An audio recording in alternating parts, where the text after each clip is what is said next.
Okay, hello everyone. Today we're going to talk about how to graph quadratic functions, but we're going to do it in a different form, so a little bit different than what we saw before.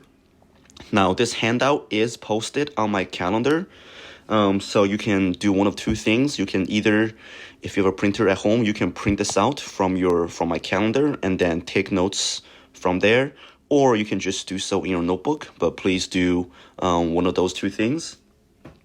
Okay, so let's talk about how to tell if a relationship is quadratic. So the general rule is as x changes by a constant,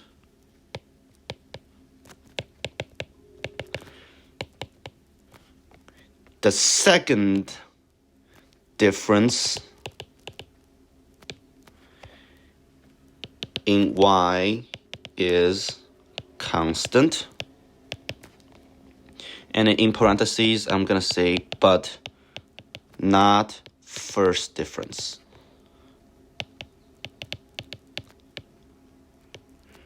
Okay, so you may be wondering what that means. So I think it's easiest if we just do a couple of examples together.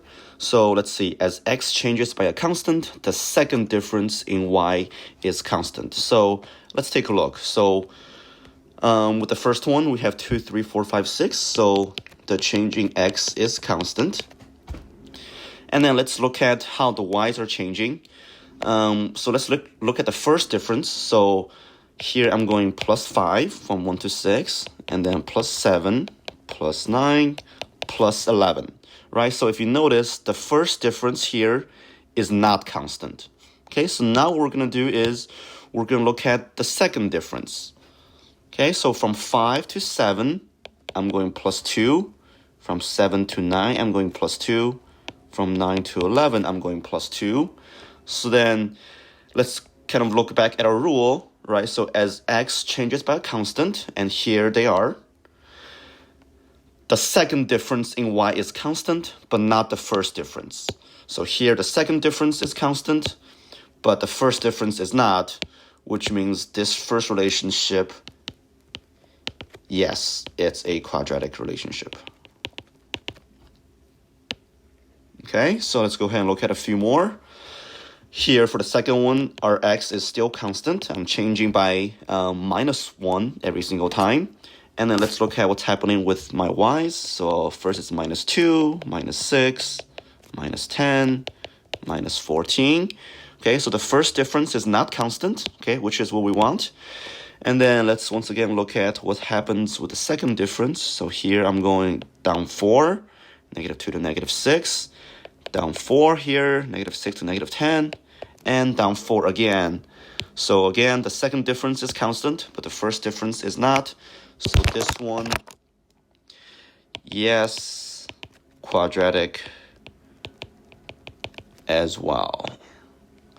Okay, and then let's just do one more.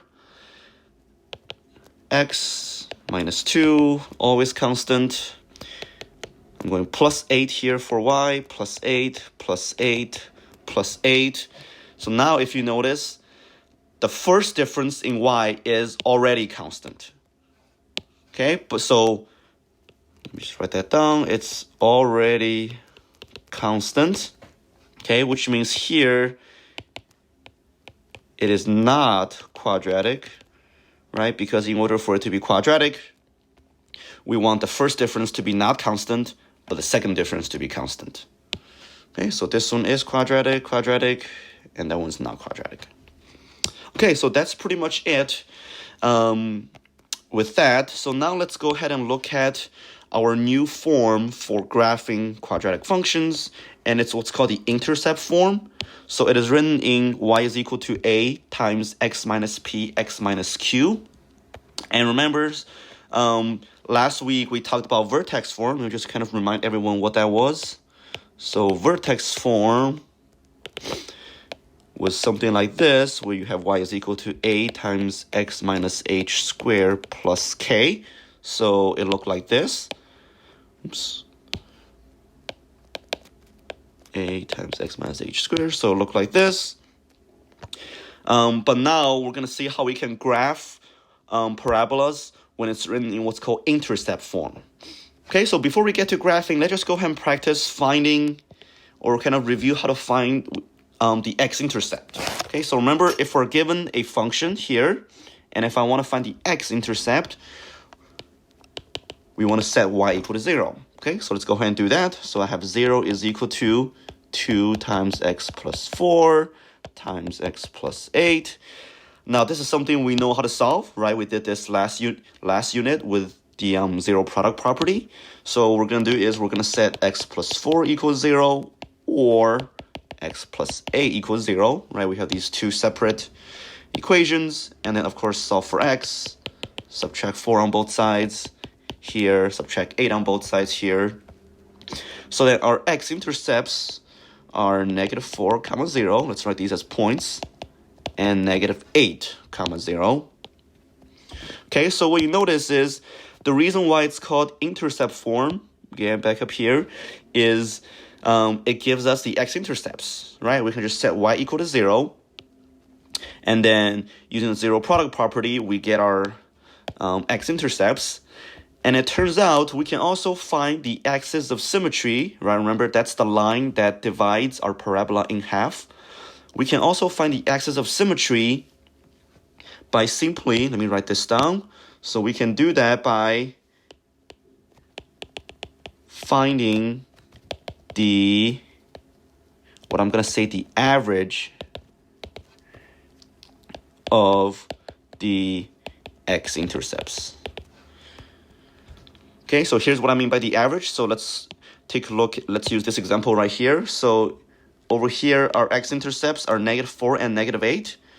So if we take the average, meaning if I add those two numbers up and divide it by 2, again, negative 12 over 2 is negative 6. So then our axis of symmetry, and remember to write this as a line, so make sure you put x equals negative 6. Okay, so the intercept form gives us two things. It gives us the x-intercepts, which we can find pretty easily by using the zero product property. I guess I can note that, ZPP.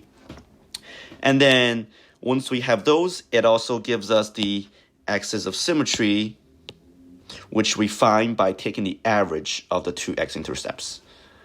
Okay, so let's go ahead and do a few examples with how we can graph these. Okay, here we go. So now I want to graph the function x minus 2 times x minus 6. Notice how, again, this is in intercept form. And by the way, I should mention that another name for x-intercepts, and you'll see this word pretty often, it's called zeros. Okay, zeros. So we really have 4 steps here. So step 1, where are the zeros? In other words, where are the x-intercepts? And remember, to find those, we set y equal to 0, x minus 2, x minus 6. And then using the zero product property, so here we see that x equals 2 and 6. But again, let's write those as points, 2, 0 and 6, 0. So here they are. And then let's go ahead and graph those as well. So let's go to my graph. Here's 2, 0, 3, 4, 5, 6, 0. Okay, and then step 2, where's the axis of symmetry? Again, going back here, we can find that by taking the average of my x-intercepts. So taking the average of my intercepts, I have 2 plus 6, add them up, divided by 2, I get 4. And then remember to write that as a line, so x equals 4, and there it is. And let's go ahead and graph that as well. Let me use a different color. So x equals 4. Right, so it should fall right in between our two x-intercepts.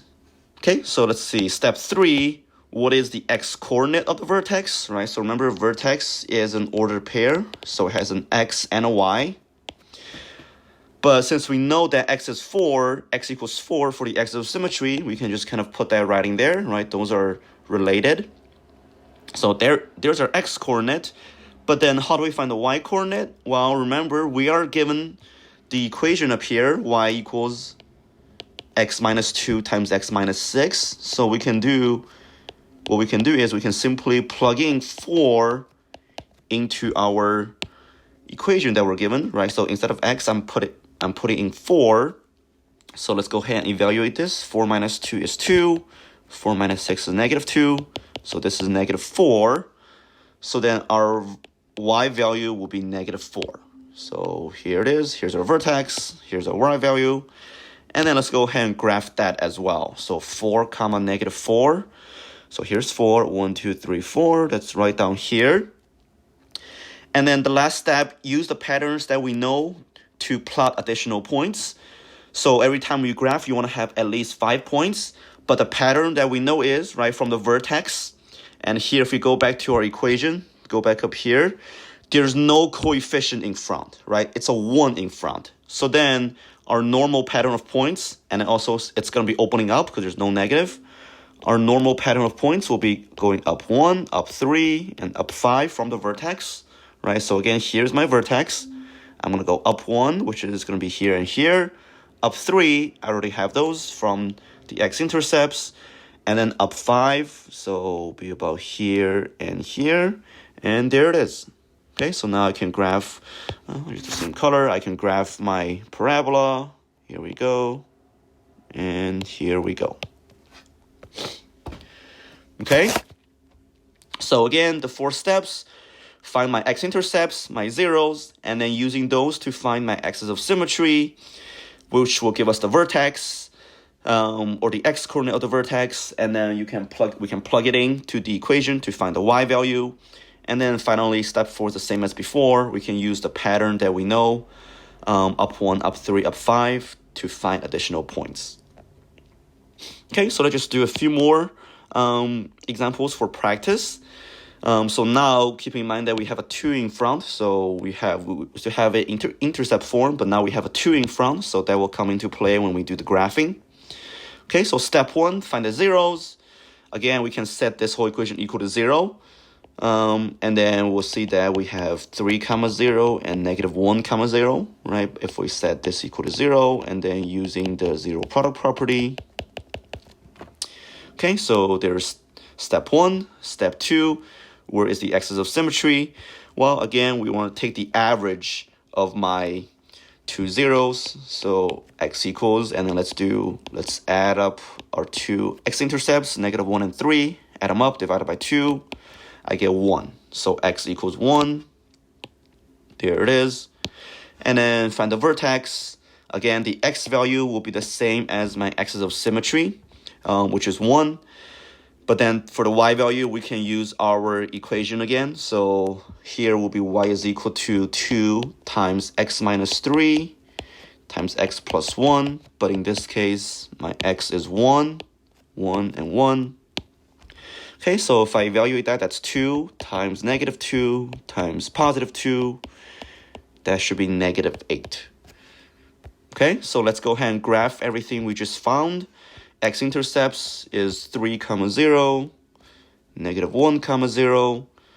Axis of symmetry is x equals 1, which should be right in the middle of our intercepts. And then the vertex we found as well, that's going to be 1 comma negative 8, which is down here. Okay, and then step 4 says to use the patterns we know to find additional points. Now here, the a value again is 2, right? There's a 2 in front. So that instead of going up 1, up 3, up 5, I'm going to multiply all these by 2, right? Just like before. So I'm going to go up 2, 6, and 10. So I'm not going to use those points. I'm going to use these points. Okay, so here's my vertex. I'm going to go up 2 now. So up 2 will be here and here. And up 6 happens to be our x-intercepts. And then up 10 will be way up there. But we only need 5 points. So let's just go ahead and draw in our parabola. And this one looks narrower, right? Which makes sense because we have a 2 in front. Okay, so let's just do one more for practice just to get the hang of it. Now this time we have a negative 1/2 in front. So that's going to make our parabola a bit wider. And it's also going to make it open down because of the negative. But let's first start by finding all of our key features. X-intercepts, if we set our equation equal to 0, x plus 3 equals 0 gets us negative 3. X plus 9 equals 0 gets us negative 9. And then axis of symmetry, same as before. Let's take the average of our x-intercepts. So I'm going to do -3 plus -9 divided by 2, which I think is -6. Which means the x value of our vertex is -6. And then how do we find the y value? Well, same as before. Let's go ahead and do the equation, but then we're going to plug in -6 in for x. So here's -6, -6. So then let's go ahead and evaluate this. So that's -1/2, that's -3, that's +3. So I think we end up with a fraction here. I think we get 4.5. Okay, and then last step is to graph everything. So -3, 0, -9, 0. Axis of symmetry is at -6, which is right down the middle here. And our vertex is -6, 4.5, 1, 2, 3, 4.5 is about here. And again, we see that parabola is going to open down, which makes sense because the equation has a negative. And again, our usual points will be down 1, down 3, down 5. But because we have a 1/2, we're going to divide all of these by 2. So it'll be 0.5, 1.5, 2.5. Cross those out. We're going to use these. So then from our vertex, I'm going to go down by 0.5 first. So that will get us here and here. And then let's go down by 1.5. So here's 1, and then 0.5, 1, 0.5. And then going down by 2.5, 0.5, 1, 2. So that will be at our x-intercepts again, okay? And which makes sense. And then last step is to go ahead and connect our points. Should form a U shape. And this one does look wider than the one we just did, which makes sense because we have the 1/2 in front. Okay, so that is it. Now we know how we can graph quadratic equations in intercept form and vertex form, actually. And that's it. Thanks for watching. Make sure we go ahead and try the homework that I'm going to post on Google Classroom as well as on my calendar. And then please make sure you're taking notes as you're watching this video. You can always replay this video and go back for extra help if you're stuck. But yeah, please feel free to email me if you have any questions. And I hope you have a good rest of your day.